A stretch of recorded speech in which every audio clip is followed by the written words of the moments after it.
We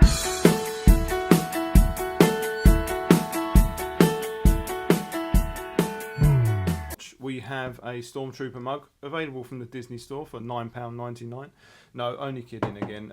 We're not doing mugs today. We're doing a first look at Warhammer Quest Silver Tower. This is just my first thoughts. This is what I've got my magazines this morning. I thought I'd open it up, have a look, and just see what's going on with the new game from Games Workshop. So the front glossy cover looks quite lovely. We've got some awesome pictures of the new models. All very confusing. It's a big departure from the original Warhammer Quest, which I had in the 90s. The back cover is absolutely amazing. This just is so bright, so vivid, so much going on. I just want to stare at this for hours and see all the intricate details. It just looks immense. I mean, we've got like grots with 4 legs. We've got some big Minotaur blue Zinj dude. Oh, it's all going on. Got coloured dice. What's all that about? Let's have a look. So, on the inside, we're greeted with another glorious picture of all the models in the box. I absolutely adore the photography on White Dwarf. I think it's fantastic. I think they do a great job. Box content. It looks like you get quite a lot in the box. Lots of enemies to fight and defeat with your warriors. Looks like you get a guidebook, an adventure book, and cards to track your progress. In the original, you used to have a sheet, and the sheet you used to write on, so I don't know if that's the case with this one. On the original, you also had campaign play, so your battles in each dungeon would link. So it'd be interesting to see if this does the same. As you can see here, you've got the heroes. So they've squeezed in the Knight Questor. He was never in the original. He's a new invention by Games Workshop. You've got the Fire Slayer. Before it used to be just a dwarf. This looks like a dark elf. There's never a dark elf in the original. It was just a wood elf. This will be your barbarian character, who's clearly going to be from some human corn bloodbound, I think they're called, or something like that. So that looks interesting. This will be your high elf, or whatever the equivalent is in Age of Sigmar. Quite a confusing model to look at. I can't really make out face. There's lots going on.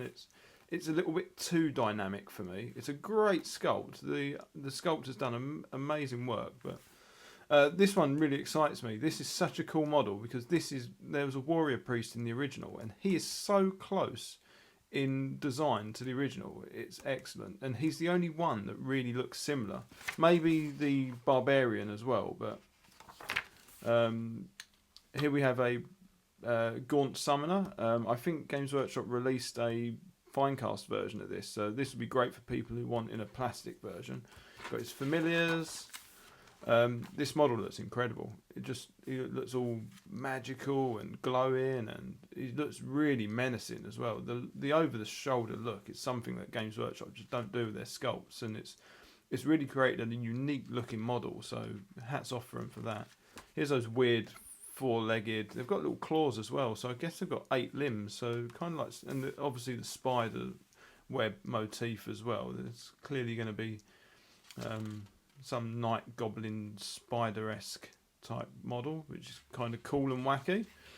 Not sure how that fits in with the Zinch dungeon idea, but there we go. Pink horrors, blue horrors. These are new. Brimstone horrors. They're quite cool. They're like little miniature fire versions of the above. More models. Zangors. I understand these are like Zinch Beastmen, and these were original. They used to get 1980s LED models of these, so it's great to see those. You've got an assassin down here, Escaping Death Runner, so that'll be interesting how he fits in with the. Who's he there to assassinate? Is it the Gaunt Summoner, or is it one of the heroes? Who knows? These guys look cool. Acolytes. These look like human. They've kind of got an Egyptian feel to them. They look really cool. They'd probably make great cultists in Warhammer 40,000. So, welcome mortals. Here's some of the counters and the board pieces. The artwork's amazing. It looks so good. That's something Games Workshop can get right. They really do have a lot of bespoke artwork. It doesn't look like they've reused anything. It looks like it's all brand new for this new game, which is admirable. Some cards and stuff, some powers. Paint splatter. So these are only really good for paint recipes. They don't include many instructions or details. So if you just want to know what colours to use, it's a clue. But it's the White Dwarf team's colours they've chosen. It's not the heavy metal ones, so they're not going to be exactly the same as the ones in the book. And that's hard to do because here they've got like 5 steps. And the heavy metal team would have painted his face with 20, 25, 30 steps. So it's totally different. This is like a good intro to painting, but it's not the be all and end all. War Scrolls. This is interesting because all the new models and characters, you're going to get rules to use those in your Age of Sigmar games. So that's pretty good. That's like dual purpose. And I like that. I think that's really good idea by White Dwarf to include these. So that's bonus there. That is fantastic. And they're all here, so that's quite good. Although, no bad guys. No, I guess the Gaunt Summoner has his own rules, but yeah, there's no... Maybe they'll come in a future issue, perhaps. More paint splatter. That means this is a pull-out. You can use this as a pull-out, so it's its own little book. So it's just held in by staples. You can pull that out and you've got your own rules. They should do that more often because that makes this really usable. You can just pull these out and collect them. So, yes, take note, White Dwarf, if you're watching. Ah, here we go. Here's the paint splatter for the others, so that's useful. So there's some more colours there. They've really packed a lot into this weekly magazine. It's really good. So this is a battle report. Yes, you heard it here first. White Dwarf has a battle report. That's actually a little unfair. They have been doing a few battle reports recently. They did it with the Imperial Knight Renegade game as well, which was quite detailed actually, and included battle report maps. So for all those old school White Dwarf enthusiasts saying, oh, you don't get battle reports anymore, they don't do the maps. Well, they do, so maybe you should start buying it. No, I'm joking, do what you like. So, here you go.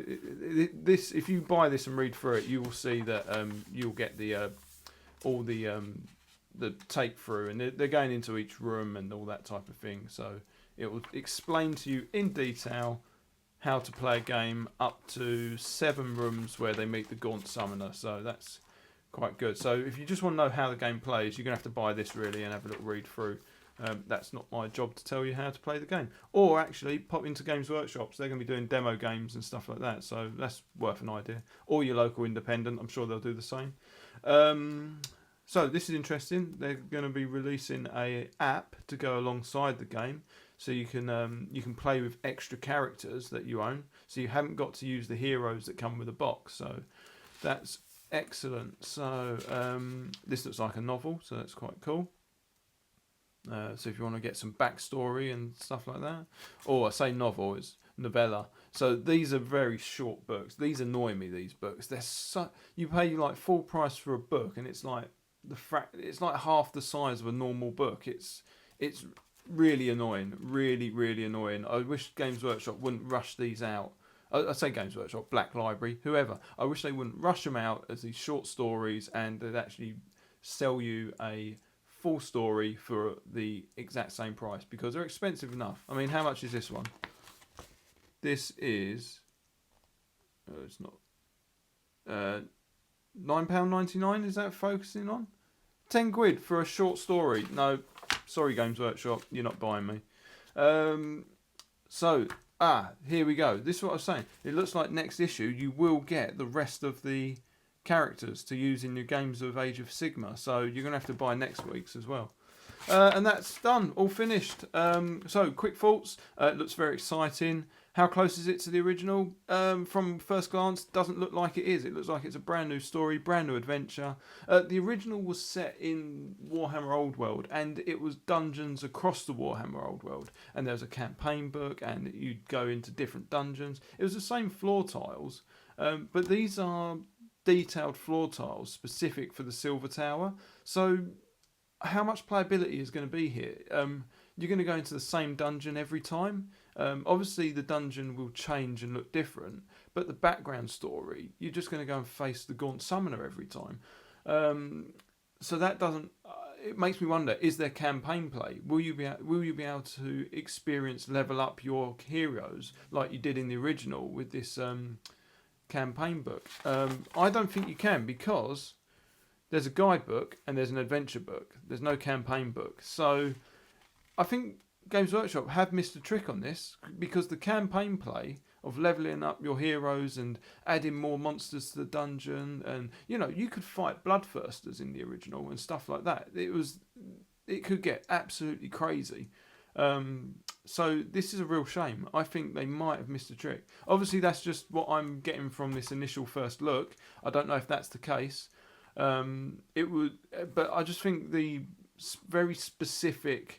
This is the Silver Tower. We're going into the Silver Tower, and then no actual. Now we're going into Khorne's Tower. No, there's none of that. So I think that's a bit of a shame that you're limited to this one area in the Age of Sigmar storyline. So will there be campaign boxes like in the original? In the original, you could get there's like a lair of the Orc Warlord, and there was an undead one, and it had a model that was an undead White King sat on a throne, and so there was some really cool spin-offs for the original Warhammer. Are they going to do that with this? I hope so. I hope they're going to give us more heroes. I hope they're going to give us more campaign boxes so we can go and adventure in different dungeons.